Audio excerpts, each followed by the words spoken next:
Assalamualaikum warahmatullahi wabarakatuh.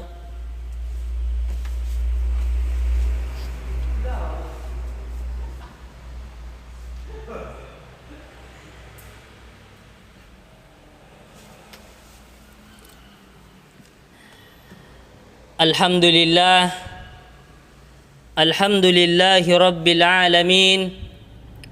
Wabihi nasta'inu ala umuri dunya waddin.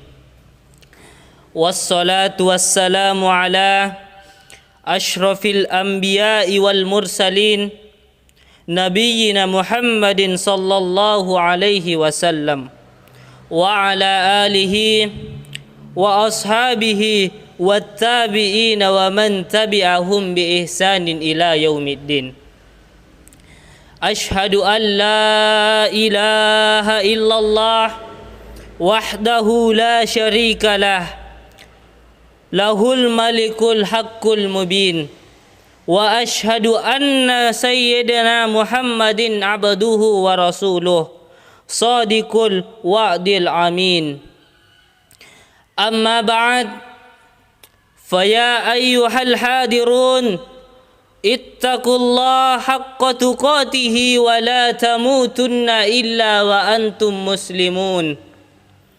Faqala Allah Ta'ala fil Qur'anil Karim, wa huwa asdaqul qailin, wa in ta'udu ni'matallahi la tuhsuha, innallaha la ghafurur rahim. Sidang jamaah Jumat yang dirahmati oleh Allah Subhanahu wa Ta'ala,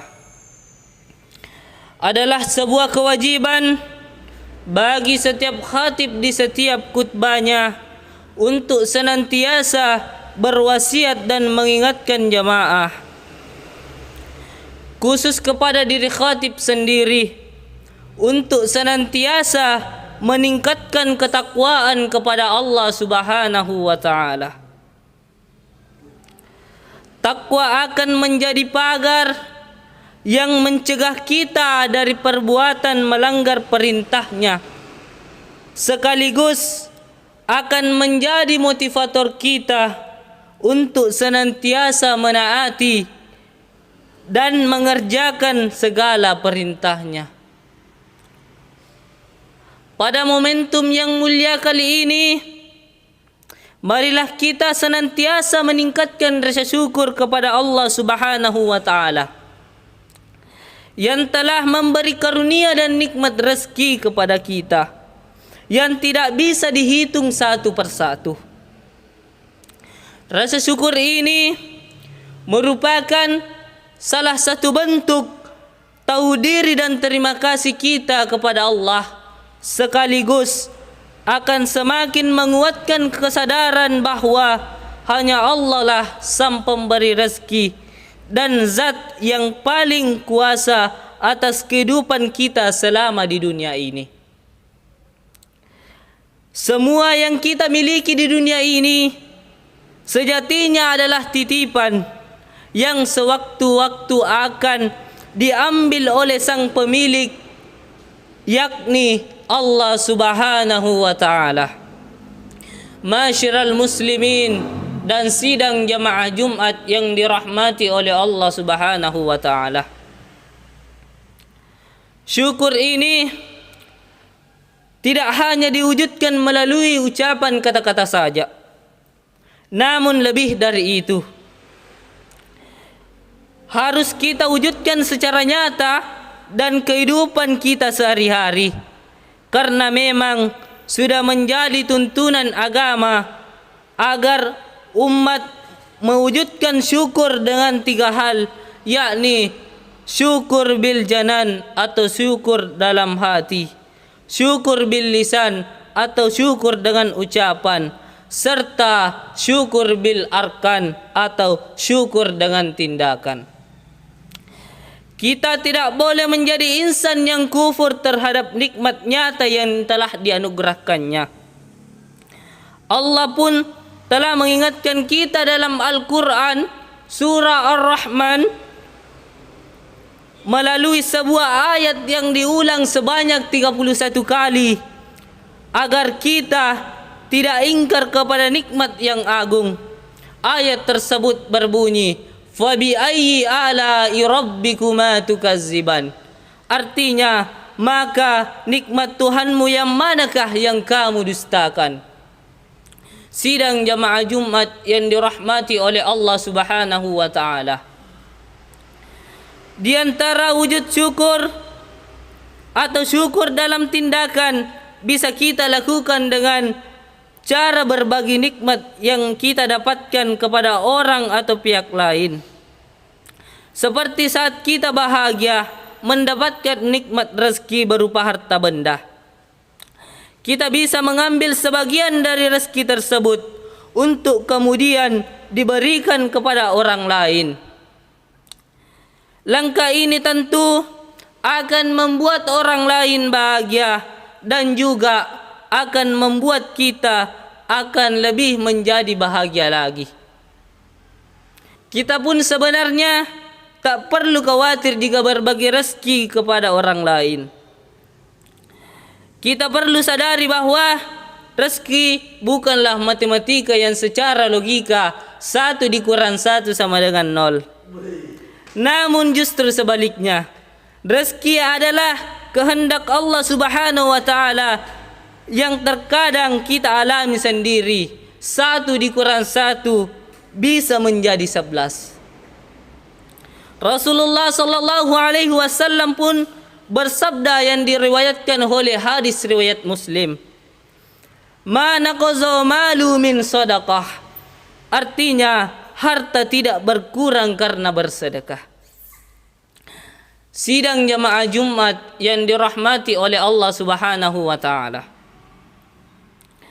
Kekhawatiran berkurangnya rezeki jika dibagikan kepada orang lain tentu sangat tidak beralasan. Hal ini karena Allah Subhanahu wa taala pun menyebutkan dalam Al-Qur'an bahwa rezeki yang Ia berikan bukan hanya rezeki dari kita bekerja saja. Allah memberikan rezeki kepada siapa yang dikehendakinya dari jalan yang tidak disangka-sangka. Sebagaimana disebutkan dalam Quran surah At-Talaq ayat 3. Wa yarzuqhu min haitsu la yabtasib wa may yatawakkal 'ala Allahi fa huwa hasbuh innallaha balighu amrih qad ja'ala Allahu likulli syai'in qadara. Artinya, dan dialah Allah memberi rezeki dari arah yang tidak disangka-sangka, dan barang siapa yang bertawakal kepada Allah niscaya Allah akan mencukupi keperluannya. Sesungguhnya Allah melaksanakan urusan-urusannya. Sungguh Allah telah mengadakan ketentuan bagi setiap sesuatu. Ayat ini menjadi pegangan untuk menghilangkan kekhawatiran tentang rezeki di dunia. Sejatinya yang memiliki skenario rezeki dalam hidup kita tetap diperintahkan untuk berusaha dan kemudian menyerahkan hasilnya kepada Allah Subhanahu wa taala. Hasil yang kita dapatkan pun sejatinya bukan melalui karena hasil kerja keras kita. Semua itu sejatinya adalah kehendak dari Allah Subhanahu wa taala. Buktinya bisa kita lihat dan amati bersama-sama dalam kehidupan nyata. Terkadang kita melihat ada orang yang bekerja keras siang dan malam, pergi pagi pulang sore. Namun hasil yang didapatkan masih kalah dengan seseorang yang terlihat santai dalam pekerjaannya. Ini merupakan bahwa rezeki adalah hak prerogatif Allah Subhanahu wa taala. Masyiral muslimin dan sidang jamaah Jumat yang dirahmati oleh Allah Subhanahu wa taala. Dalam ayat lain di Al-Quran, Allah Subhanahu wa taala juga menegaskan bahwa jika kita memiliki harta dan menginfakkannya, terlebih infak di jalan Allah, maka akan digantikan oleh Allah berlipat ganda. Hal ini termaktub dalam surah Al-Baqarah ayat 261 yang berbunyi, Mathalul ladzina yunfikuna amwaluhum fi sabilillah kamathali habbatin anbatat sab'a sanabila fi kulli thumbulatin mi'atu habbah wallahu yudhaifu liman yasha wallahu wasi'un alim. Artinya, perumpamaan orang yang menginfakkan hartanya di jalan Allah seperti sebutir biji yang menumbuhkan 7 tangkai. Pada setiap tangkai ada 100 biji. Allah melipat gandakan bagi siapa yang Dia kehendaki. Dan Allah Maha luas dan Maha mengetahui. Oleh karenanya, di penghujung khutbah ini, marilah kita budayakan untuk saling berbagi, bersedekah dan berimpah dari rezeki yang Allah berikan, agar kita senantiasa mendapatkan keberkahan. Sekali lagi, jangan khawatir untuk berbagi, karena hakikatnya memberi adalah menerima. Barakallahu li wa lakum fil Qur'anil Karim wa nafa'ni wa iyyakum bima fihi minal ayati wa zikril hakim. Wa taqabbalallahu minni wa minkum tilawatahu innahu huwas samiun alim. Wastaghfiruhu innahu huwal ghafurur rahim.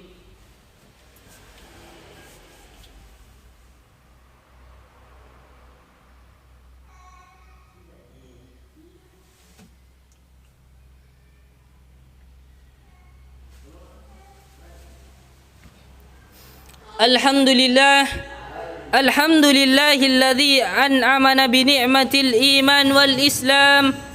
Wassalatu wassalamu ala sayyidina Muhammadin khairil anam wa ala alihi wa ashabihil kiram. Ashhadu an la ilaha illallahul malikul quddusus salam wa ashhadu anna sayyidina wa habibana Muhammadan abduhu wa rasuluh sahibus syarafi wal ikhtiram. Amma ba'd, faya ayyuhan nas usikum wa nafsi bitaqwallah faqad fazal muttaqun. Faqala Allah ta'ala, innallaha wa malaikatahu yusalluna 'alan nabi ya ayyuhalladzina amanu sallu 'alaihi wa sallimu taslima.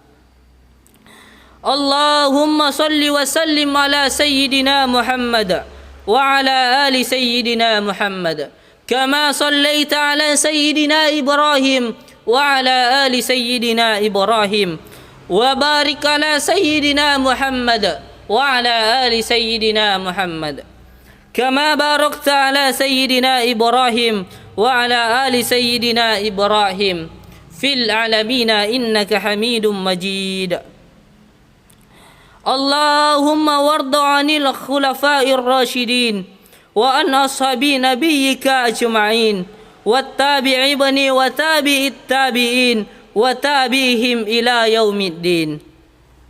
Allahumma ighfir lil muslimina wal muslimat wal mu'minina wal mu'minat.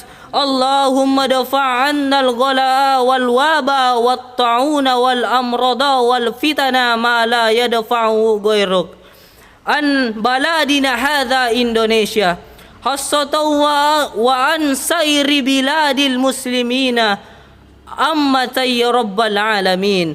Rabbana atina fid dunya hasanah wa fil akhirati hasanah wa qina adzaban nar.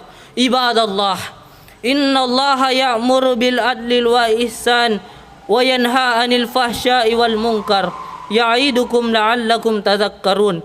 Fadhkurullahal azima yazkurukum washkuru ala ni'amihi yazidakum wala zikrullahi akbar wallahu ya'lamu ma tasna'un. Aqimis shalah.